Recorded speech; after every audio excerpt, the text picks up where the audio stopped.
And this is Shaheen, and in this particular lecture video we are going to discuss another question of your assignment MCO 04 की बात कर रहे हैं। इससे previous lecture के अंदर हम लोगों ने क्वेश्चन नंबर 1 को मैंने दिखा भी दिया था, आपको पूरा प्रॉपर सॉल्व और समझा भी दिया था।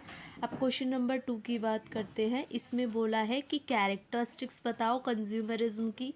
ठीक है, कैरेक्टरिस्टिक्स का मतलब आप खूबी बोल सकते हो, फीचर्स बोल सकते हो। ठीक है, एंड आउटलाइन द डेवलपमेंट, कैसे कैसे कंज्यूमर मूवमेंट धीरे धीरे बड़ा डेवलप हुआ उनके बारे में बताया हुआ है। ठीक है, बाकी आप लोगों को अगर पीडीएफ की रिक्वायरमेंट है तो भी आप लोग कमेंट सेक्शन में मेंशन कर सकते हो, तो आप लोगों को उसका पीडीएफ मैं टेलीग्राम पे शेयर कर दूँगी। नेक्स्ट इज़, इसके बाद जो डिस्कस करने वाले हैं that is the solution of this question, जिसमें हम लोग सबसे पहले कि इन्यूमरेट द कैरेक्टरिस्टिक्स, ठीक है, एंड डेवलपमेंट। तो सबसे पहले कैरेक्टरिस्टिक्स को समझने से पहले आपको समझना पड़ेगा कि कंज्यूमरिज्म क्या होता है। कंज्यूमरिज्म क्या होता है? जहाँ पे कंज्यूमर को किंग माना जाता है और कंज्यूमर को प्रायोरिटी दी जाती है। पूरी कोशिश, पूरी दिलो जान से ये कोशिश की जाती है कि customer would be well satisfied with the product और सर्विसेज गिवन बाय आप बोल सकते हो प्रोड्यूसर या सप्लायर, जिसके द्वारा भी दी गई है। ठीक है, तो वो वेल सेटिस्फाइड होना चाहिए। फीचर्स की अगर मैं बात करूँ तो कंज्यूमरिज्म इसलिए किया जाता है क्योंकि पहले कंज्यूमर को डिफेक्टिव प्रोडक्ट दिए जाते थे, एक्सप्लॉइट किया जाता था। ठीक है, मान लो कोई डिफेक्टिव प्रोडक्ट दे दिए, उसको एक्सचेंज नहीं किया जा रहा, तो बहुत ज़्यादा प्रॉब्लम कंज्यूमर को फेस करनी पड़ती थी एट दैट टाइम। तो उनके प्रोटेक्शन को बचाने के लिए माल प्रैक्टिसेस, अनफेयर प्रैक्टिसेस, ठीक है, उन सब से ब्लैक मार्केटिंग तो आप लोगों को पता होगा। जैसे कि मान लो प्रोडक्ट की शॉर्टेज दिखाते हैं क्योंकि उसके प्राइजेस ज़्यादा हो जाए एंड देन वो सेल किया जाता है। जैसे आपने कुछ टाइम ड्यूरेशन पहले ही आपने ये सुना होगा कि सॉल्ट की एक तरीके से शॉर्टेज आ गई है, सॉल्ट बहुत ज़्यादा पीक प्राइस पे, हाई प्राइस पे जाने वाला है। तो ये लोग क्या करते हैं, ये दिखाते हैं, आर्टिफिशियल शॉर्टेज दिखाते हैं, ये दिखाते हैं कि कमी है मार्केट के अंदर। जब उसके पीक प्राइस पे पहुंच जाते हैं तो उसको सेल करते हैं।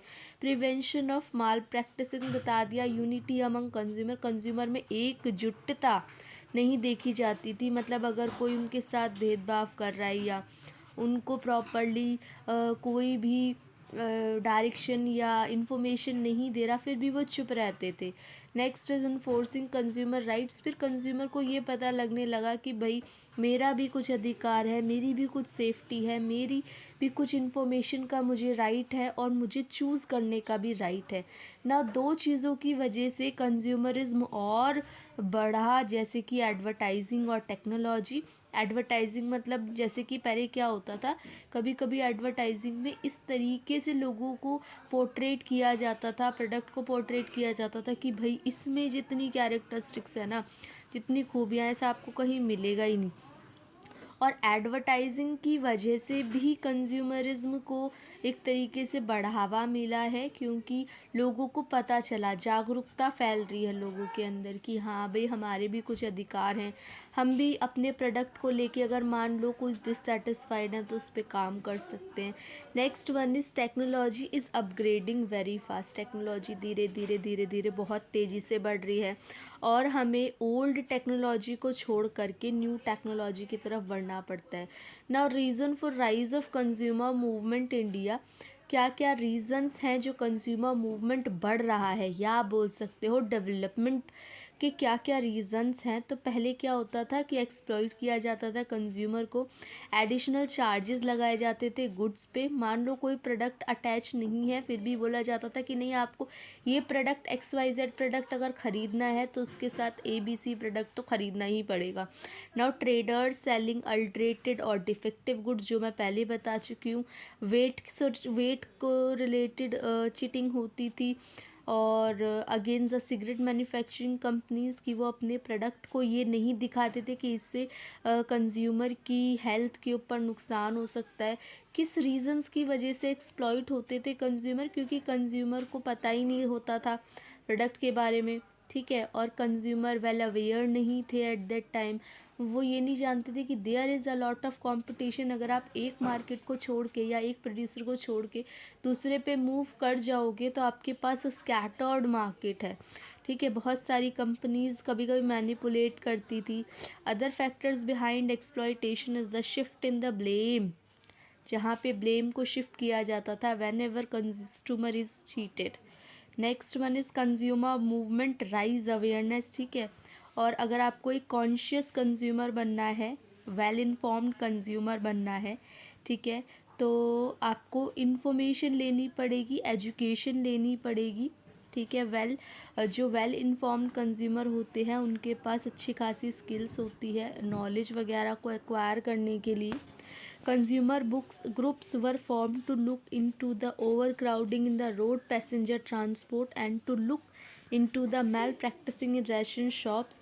आप क्या करोगे, कंज्यूमर को एडवर्टाइजमेंट वगैरह देखनी चाहिए जिसकी वजह से लोगों के बीच में एक जागरूकता फैलती है कि हाँ, हमें अपने राइट्स के लिए, हमें अपने हक के लिए आवाज़ उठानी चाहिए। कंज्यूमर वाइल परचेजिंग, जब कंज्यूमर अलग अलग प्रोडक्ट ख़रीदता है तो उसको भी इतना जागरूक होना चाहिए कि उसके पास वो एक लोगो ISI लोगो मार्क चेक करे, हॉल मार्क चेक करे, और जो उसकी मैक्सिमम रिटेल प्राइसिंग है वो चेक करे, और आप जो एक्सपायरी डेट वगैरह वो चेक करें। तो ये आपकी भी कुछ रिस्पॉन्सिबिलिटीज़ हैं। सेलर आपको प्रोडक्ट को बेचने में बहुत ज़्यादा फोर्स नहीं कर सकता। It's your right, it's your choice to buy the product और not, it's totally your choice. तो कोपरा एक्ट ने काफ़ी ज़्यादा लोगों के बीच में अवेयरनेस पहुंचाई है, ठीक है। और 3 टायर गवर्नमेंट भी बनी है जिसमें आप डिस्ट्रिक्ट, स्टेट और सेंट्रल गवर्नमेंट को भी कंसिडर करते हो कंज्यूमर प्रोटेक्शन एक्ट के अंदर। अगर आप चाहो तो इसमें वो जो 3 फेजेस हैं, ये जो 3 टायर नेशनल, स्टेट और डिस्ट्रिक्ट लेवल पे है, उसको ऐड ऑन कर सकते हो। उनका डिफरेंस, या तो फिर वैसे तो इतना वेल इनफ है, लेकिन अगर आप और रिक्वायरमेंट चाहते हो तो आप ऐसा कर सकते हो। बाकी अट्रैक्टिव लगने के लिए आप डिफरेंट टाइप के पिक्चर्स, डिफरेंट टाइप के डायग्राम्स, ठीक है, वो भी ऐड कर सकते हो। अगर आप चाहते हो कि कुछ अलग टाइप का इनिशिएटिव आपको दिया जाए, मतलब बताया जाए कि और अट्रैक्टिव कैसे बन सकता है आपका असाइनमेंट, तो आप लोग कमेंट सेक्शन में मेंशन कर देना कि मैम आप अपनी तरफ से टिप्स बता दो ताकि हमारा असाइनमेंट और अट्रैक्टिव और अच्छा कैसे बन सके, ठीक है। बाकी आप लोगों से मिलते हैं नेक्स्ट लेक्चर वीडियो में। तब तक आप चैनल को सब्सक्राइब करो, शेयर करो वीडियो को as more as possible. Thank you for watching and be happy students.